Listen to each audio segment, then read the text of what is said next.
प्यास रहा था। जा जाकर मेरे बाटली से 2 घूंट मार ले जा। क्यों, दारू पीने से खांसी चली जाएगी क्या? अरे दारू में मेरा बाप का गराज चला गया, पूरा प्रॉपर्टी चला गया, खुद मेरा बाप चला गया, तेरा खांसी क्या नहीं जा?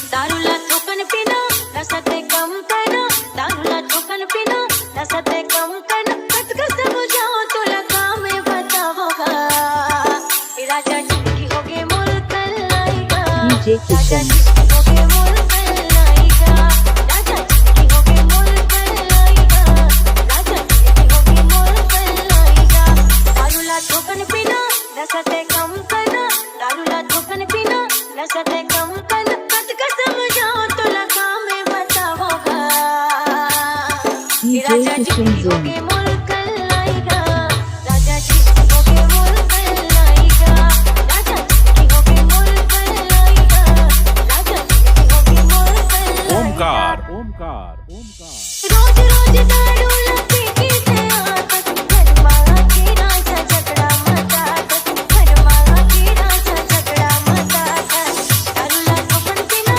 नशे कम करना, दारूला ठोकन पीना नशे कम करना, कट कर समझाओ तुला काम बताओगा, DJ Kishan राजा Zone. जी हो गए मुल्क लाएगा, के राजा जी हो गए मुल्क लाएगा, राजा जी हो गए मुल्क लाएगा, राजा जी हो गए मुल्क लाएगा, DJ Kishan Zone. दिला के मोर दुखात, नहीं मानत राजा बात मोर, नहीं मानत राजा बात मोर, दारूला ठोकन पीना नशे कम करना, दारूला ठोकन पीना नशे कम करना, कट कर समझाओ तुला काम बताओगा, ओमकार ओमकार राजा जी हो गए मुल्क